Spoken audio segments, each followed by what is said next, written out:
तो चलो बच्चों, पिछली दशका में हमने बूढ़ी काकी, ये प्रेमचंद का लिखा हुआ जो पूरा पठन है, इसके बारे में हमने जानकारी हासिल की थी। इसमें से फिर से एक बार मैं आप लोगों को बताता हूँ कि बूढ़ी काकी को किस प्रकार की वेदना, किस प्रकार की तकलीफ उस घर के सारे लोग देते थे, इसके बारे में हमने जानकारी ली थी। अब जो इसके आगे का जो हिस्सा है, इसका अध्ययन आज हम करने वाले थे। पन्ना नंबर 90 में दूसरा परिचय है, वहाँ से शुरू करते हैं। उंगलियां रखो सभी किताबों में, पन्ना नंबर 90, उंगलियां रखो। पूरा पठन बहुत बड़ा है, लेकिन फिर भी हमें गौर से पढ़ना है। उंगलियां रखो। मैं अब पढ़ रहा हूँ। रात का समय था, बुद्धिराम के द्वार पर शहनाई बज रही थी। क्यों बज रही थी, अब देखो। और गांव के बच्चों का झुंड विस्मयपूर्ण नेत्रों से, विस्मयपूर्ण यानी कि आश्चर्यचकित, विस्मयपूर्ण नेत्रों से गाने का रसास्वादन कर रहा है। चार पाइयों पर मेहमान विश्राम कर रहे थे। पहले परिचय बता देता हूँ, फिर इसका अर्थ बता देता हूँ। चार पाइयों पर जो बूढ़े लोग थे, मेहमान आ गए थे या बूढ़े थे, सारे के सारे लोग चार पाइयों पर विश्राम कर रहे थे। दो एक अंग्रेजी पढ़े हुए नवयुवक, जो बहुत खुद को पढ़ा हुआ महसूस करते हैं, वो युवक इन व्यवहारों से उदासीन थे। कार्यक्रम जोर से चल रहा है, शहनाई बज रही है, बैंड बज रहा है, और ये दो लोग, जो दो चार लोग थे जो पढ़े लिखे थे, वे चुप थे। क्या गवार, क्या नाच रहे, पागल की बात, ऐसा वो सोच रहे थे। वे इस गवार मंडली में बोलना अथवा सम्मिलित होना अपने प्रतिष्ठा के प्रतिकूल समझते थे। तो इसका क्या अर्थ है बच्चों, देखो, बुद्धिराम के घर जो छात्र नहीं थे उनके लिए, जो पहली दशका में अनुपस्थित थे उनके लिए, बुद्धिराम, उसकी बीवी का नाम है रूपा और उसके दो बच्चे हैं, एक बच्ची है। जो बच्ची है उसका नाम यहाँ लाडी लिखा है, ठीक है। 5 लोगों का परिवार है और बूढ़ी काकी एक है। बूढ़ी काकी ने क्या किया है, अपनी सारी प्रॉपर्टी अपने इस भांजे के नाम कर दिया है, सारी की सारी प्रॉपर्टी। अब मालिक कौन है, बुद्धिराम है। अब मालिक बुद्धिराम है। उसके घर में तिलक का कार्यक्रम शुरू है और उस कार्यक्रम की शहनाइयां बज रही है, बैंड बज रहा है। गली के सारे बच्चे उस बैंड का आनंद ले रहे हैं, उस शहनाई का आनंद ले रहे हैं, नाच रहे हैं, गा रहे हैं, झूम रहे हैं। उसी में 2-4 लड़के ऐसे हैं जिन्होंने पढ़ाई पूरी की है, अंग्रेजी जानते हैं। वो खुद को प्रतिकूल समझ रहे थे इस माहौल से। क्यों, क्या गवार, कोई ऐसे नाचता है बैंड बाजू। वो खुद को अलग, उन्होंने खुद को अलग रखा था, उन्होंने खुद को अलग रखा था, वो उसमें शामिल नहीं हो रहे थे। इस परिचय में यही अर्थ बताया गया है। आगे देखो, आज बुद्धिराम के बड़े लड़के मुखराम, बुद्धिराम का जो लड़का है उसका नाम है मुखराम, का तिलक आया था। अब देखो, पहला शब्द है तिलक।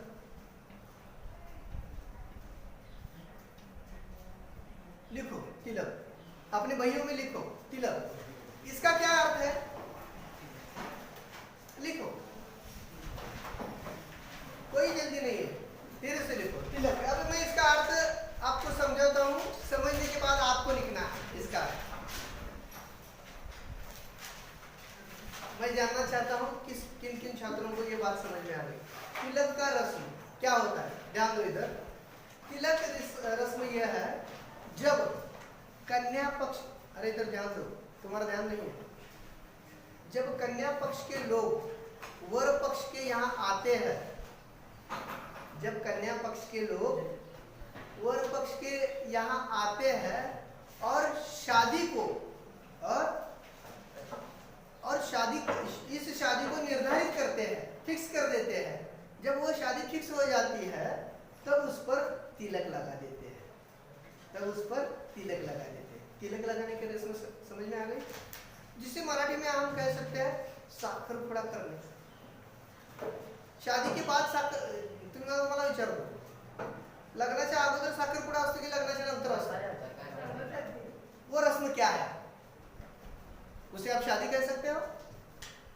साखरपुडा हो गए शादी फिक्स हो गई। समझ में आ गई? तिलक का रस्म यह भी इसी प्रकार का एक विधि है। तिलक की विधि भी यही है कि कन्या पक्ष के लोग वर पक्ष के लोगों के घर आते हैं, तिलक की विधि पूरी कर लेते हैं। तिलक की विधि हो गई यानी शादी फिक्स हो गई। अब ये तिलक का कार्यक्रम इतने जोरों से कर रहा है। किसका कार्यक्रम है ये? बुद्धिराम का लड़का, उसका नाम क्या है? मुखराम। मुखराम का तिलक की रस्म शुरू है, शहनाइयां बज रही है, साकरपड़ा जोरात है, बगा आगे। यह उसी का उत्सव था। उंगलियां रखो। घर के भीतर स्त्रियां गा रही थी और रूपा बुद्धिराम की बीवी का नाम रूपा क्या कर रही थी? रूपा मेहमानों के लिए भोजन का प्रबंध कर रही थी और उसी में वो व्यस्त थी, भोजन की व्यवस्था कर रही थी, इसलिए वो अपने काम में मशगूल थी। भट्टियों पर कहाड़ चढ़ रहे थे। कहाड़ कड़िया, मोठ्या मोठ्या भट्टीवर मोठ्या मोठ्या कढई। कार्यक्रम चालू होता, म्हणजे जेवण करायचा कार्यक्रम चालू होता। एक में पुरिया, एक में कचौड़ियां निकल रही थी। देखिए उत्तर भारत का जो हिस्सा है वहाँ पुड़िया हिंदी शब्द है, पुड़िया कचौड़ियां निकल रही थी। हमारे यहाँ क्या करते हैं? पुरिया, पूरी म्हणतात ना तुम्ही, पुरी भाजीचं जेवण होतं, पुरी भाजी मसाले भात। उसी प्रकार वहाँ उत्तर भारत में पुरिया कचौड़ियां, देखो आगे दूसरे में अन्य पकवान बन रहे थे। जब किसी घर में कोई कार्यक्रम होता है तो भट्टी पर एक ही काढ़ होती है या दो चार होते हैं? दो चार, उससे भी ज्यादा होते हैं। जितना बड़ा आदमी उतने काढ़ ज्यादा, जिसके पास जितना पैसा ज्यादा वो ज्यादा खर्च कर देता है, अपनी अमीरी दिखाता है, मैं इतना अमीर हूँ, तिलक के कार्यक्रम पर इतना खर्चा कर रहा हूँ, तो सोचो कि मैं शादी में कितना खर्च करूंगा। समझ में आ रहा है बात? तिलक के रस्मों पर वो इतना खर्चा कर रहा है, तो सोचो वो शादी में कितना खर्च करेगा। एक बात पूछना चाहता हूं मैं आपसे, ये सारा पैसा किसका है? ये सारा पैसा बूढ़ी काकी का है और उसने अपने भांजे के नाम पर सारी प्रॉपर्टी कर दी है। अब बूढ़ी काकी तो बूढ़ी हो गई है, आप तो जानते हो। मैंने पहली तासिका में बताया था कि किस प्रकार उसे परेशान किया जाता है। छोटे बच्चे घर के आते हैं, मुंह में पानी देते हैं, कुल्ला करते हैं, उसके ऊपर थूकते हैं और वो जोर से चिल्लाती है तो उन्हें बहुत अच्छा लगता है। ऐसा क्यों होता है बच्चों? इसका एक मैं कारण आप लोगों को बताता हूँ। लड़कों और बूढ़ों के बीच पीढ़ियों का अंतर होता है, पीढ़ियों का अंतर होता है। और बूढ़े लोग जो होते हैं ना, वो हर बात को अपने ढंग से बताने का प्रयास करते हैं बच्चों को, लेकिन बच्चे सुनते नहीं, वो तो बहुत शरारती नटखट होते हैं। आगे एक बड़े हंडे में मसालेदार तरकारी पक रही थी। तरकारी आमटी मानते ना, मसालेदार आमटी देतात त्या दिवशी। आपल्या घरात पण आमटी करतात दररोज, पण त्या दिवशी मसालेदार असते तरकारी, सगळी कडक गरम। घी और मसाले की क्षुधावर्धक सुगंध, शब्द लिख लीजिए, क्षुधावर्धक।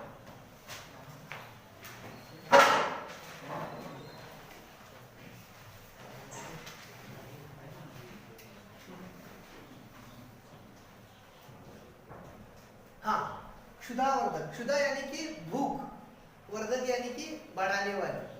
क्षुधावर्धक का मतलब है भूख बढ़ाने वाली। लिखो इसे, क्षुधावर्धक यानी कि भूख बढ़ाने वाली। भूख बढ़ाने वाली सुगंध चारों ओर फैली हुई थी। इतना अच्छा खाना बन रहा है, सुगंध तो महकेगी, ठीक है ना। देखो बूढ़ी काकी अपनी कोठरी में शोकमय विचार की भांति बैठी हुई थी। यह स्वाद मिश्रित सुगंध उन्हें बेचैन कर रही थी। वो बहुत बेचैन थी, अस्वस्थ थी। क्यों? कभी पूड़ियों की खुशबू आती है, कभी कचौड़ियों की आती है, तो कभी मसालेदार तरकारी की खुशबू आती है। ये जो सारे सुगंध मिश्रित हो रहे थे, ये मिश्रित सुगंध उसे आ रही थी। वो अपने भूख पर काबू नहीं पा रही थी। देखो बूढ़े लोगों की कोई भी बात काबू में नहीं होती, क्योंकि उनका शरीर तो अब धीरे धीरे कमजोर होता जाता है, ठीक है। मस्तिष्क जो होता है वो जो बात बोलते हैं बाद में उन्हें याद नहीं रहता। बच्चों की बातें ही बूढ़े होते हैं, ठीक है। बच्चों की दिमाग की प्रक्रिया तेज होती जाती है, बूढ़ों की कम होती जाती है। लेकिन हम समझते क्या है, इतना बड़ा हो गया, बूढ़ा हो गया, इतनी सी बात समझ में नहीं आती।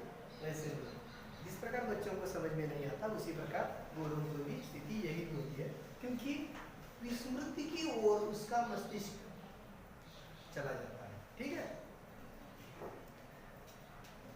आह कैसी सुगंध है, अब मुझे कौन पूछता है, जब रोटियों के ही लाले पड़े हैं। तीजा मनात विचार आला, रोटियों के लाले पड़ना मुहावरा आया है, लाले पड़ना मुहावरा है, लिखो इसे।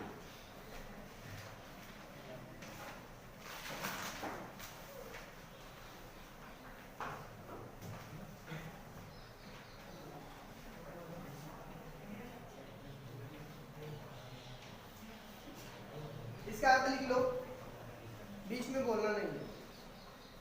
लिखो मुहावरा आया है, लाले पड़ना।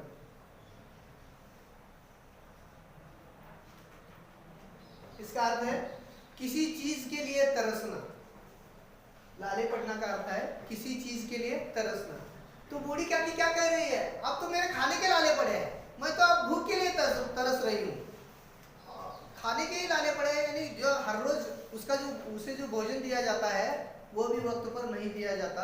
अब तो खाने के लाले पड़े हैं और मुझे ये खाना मिलेगा या न मिलेगा, इसी सोच विचार में वो है। देखो लिख लिया। तब ऐसे भाग्य कहाँ कि भरपूर पुड़िया मिली। अब मेरा भाग्य कहाँ जितना जी चाहे उतना खा सकूं, क्योंकि हर रोज का खाना तो वक्त पर देते नहीं है, और ये मुझे खाना देंगे, वो सोच रही है। आप समझ गए। ये विचार कर उन्हें रोना आया, वो रो रही है, कलेजे में हुक सी उठने लगी, अशी तळमळ झालेली आहे तिला। परंतु रूपा के भय से उन्होंने फिर मौन धारण कर लिया। सुनमई से एक राग आई थी,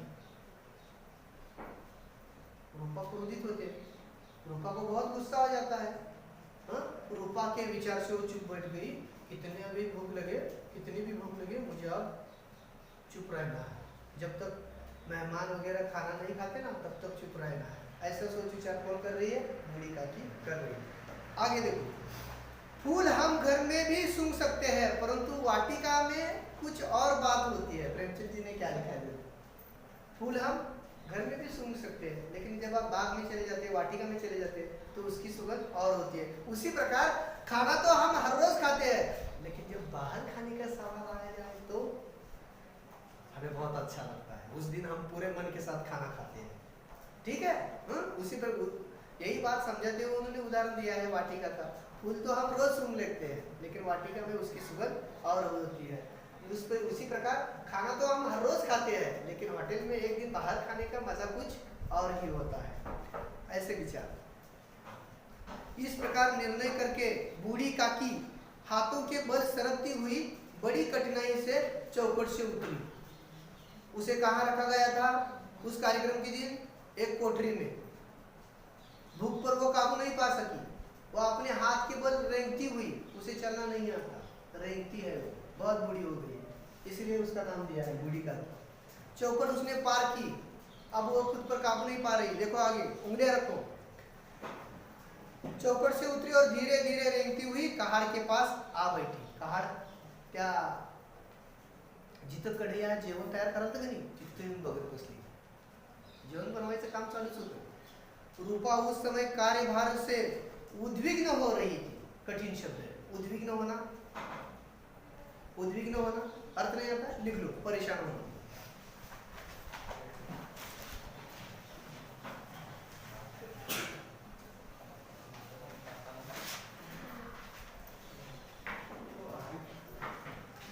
उद्विग्न होना, परेशान होना। लिखो इसका अर्थ, उद्विग्न होना, परेशान होना। कभी इस कोठे में जाती, कभी उस कोठे में, कभी कहाड़ के पास जाती, कभी भंडार में जाती। कधी ह्या खोलीत जायची, कधी त्या खोलीत जायची, कधी जिथं जेवण करायचं जे साहित्य आणून ठेवले भंडारघर त्याच्यामध्ये जायची, आणि कधी कधी जिथं जेवण करायला तिथं जाऊन ती थांबायची।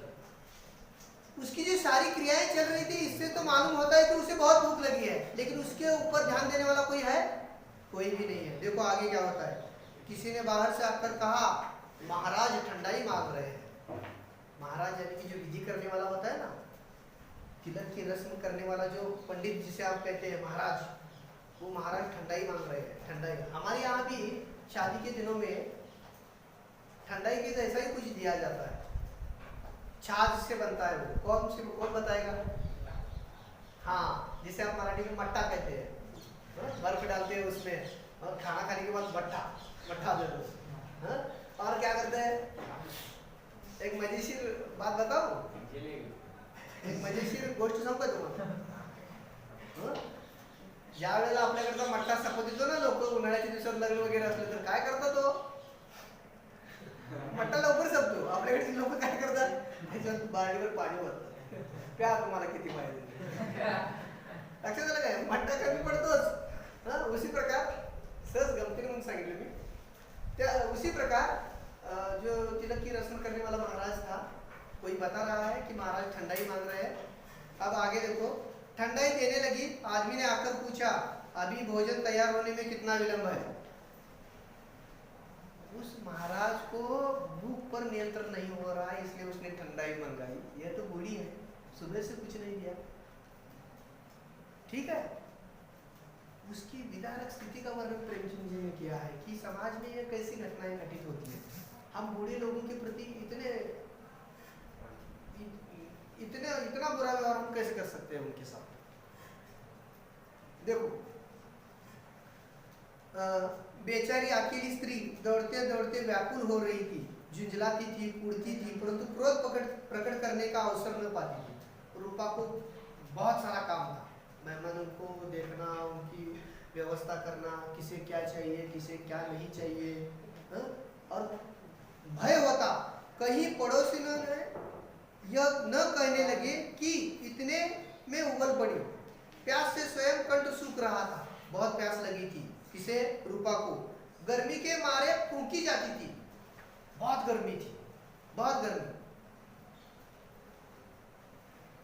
परंतु इतना अवकाश भी नहीं था कि जरा पाणी पी ले अथवा पंखा लेकर झले.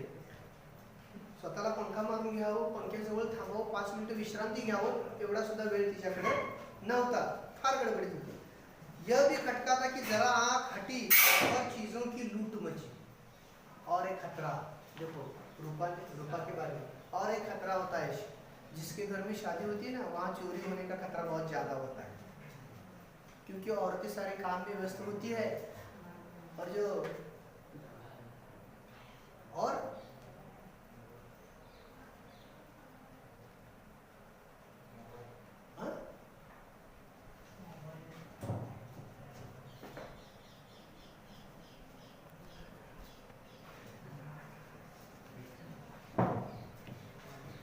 ठीक है, देखो उसके ऊपर ध्यान दो.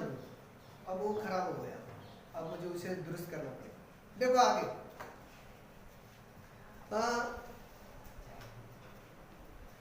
यह भी खटका था कि जरा आंख हटी और चीजों की लूट मची, क्योंकि उसी दिन उसी घर में चोरी होने का खतरा ज्यादा होता है.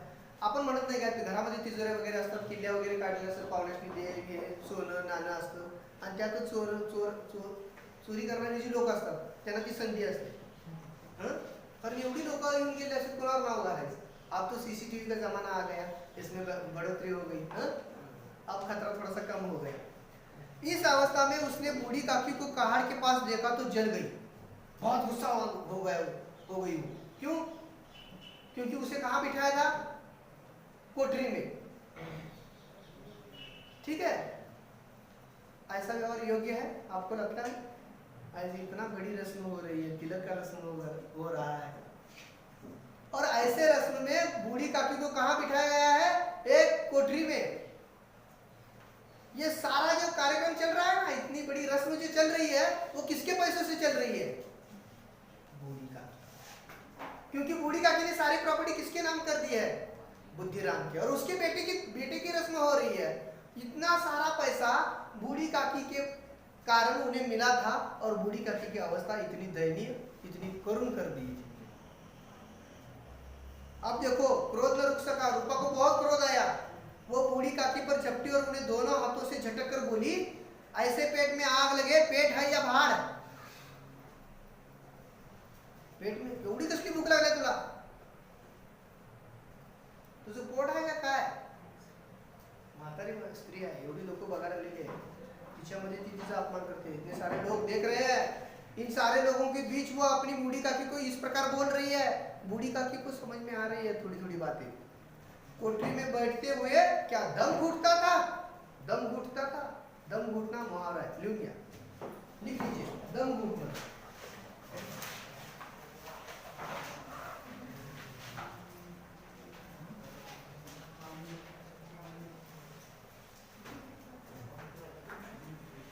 इसका अर्थ लिखो, दम घुटना का अर्थ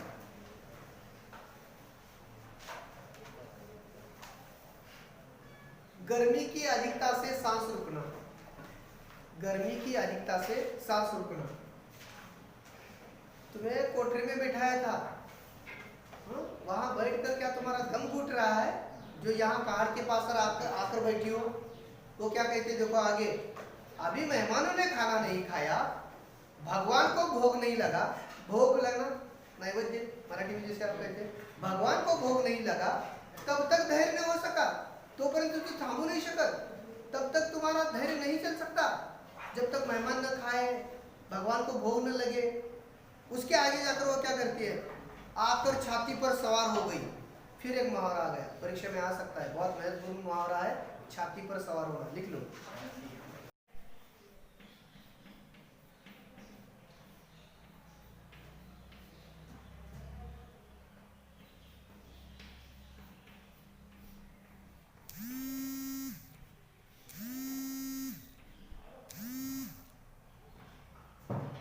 कोणाला बंद केलं? लिखो बच्चों, छाती पर सवार होना यानी कि सामने आड़े रहना। इतना ठूसती है ना, न जाने कहाँ भस्म हो जाती है, भस्म होना, जल जाना। तो रूपा कहती है कि बूढ़ी काकी इतना सारा खाना खाती है, लेकिन वो सारा का खाना कहाँ भस्म हो जाता है? भला चाहती हो तो जाकर कोठरी में बैठो, जब घर के लोग खाना खाने लगेंगे तब तुम्हें भी लगेगा, तो तब तुम्हें भी मिलेगा। तुम कोई देवी तो नहीं हो कि चाहे किसी के मुंह में पानी ना जाए, परंतु तुम्हारी पूजा पहली हो जाए। तो देखो रूपा किस प्रकार बूढ़ी काकी को परेशान कर रही है, अपमानित कर रही है। इसके आगे बूढ़ी काकी अपनी कोठरी में जाकर पश्चाताप कर रही थी कि मैं कहां से कहां पहुंच गई। उन्हें रूपा पर क्रोध नहीं था, अपनी जल्दबाजी पर दुख था। वो ये सोच रही थी कि मुझे ही नहीं जाना चाहिए था, क्योंकि अभी तक तो मेहमानों ने भी खाना नहीं खाया, इससे पहले मैं कैसे खा सकती हूँ। देखो आगे, सच ही तो है, जब तक मेहमान लोग भोजन कर न चुकेंगे, घर वाले कैसे खाएंगे। मुझसे इतनी देर भी न रहा गया, सबके सामने पानी उतर गया। अब बूढ़ी काकी सोच रही है पानी उतर जाना, और एक मुहावरा आया है, लिख लो, पानी उतरना। पानी उतरना, इसका मतलब है बेइज्जत होना। सारे मेहमानों के सामने उसे रूपा ने उसका पानी उतार दिया। इसका मतलब यह है कि उसने बहुत ही बेइज्जत किया है। अब इसके जो आगे का जो भाग है वो हम कल की तासिका में देखेंगे। धन्यवाद।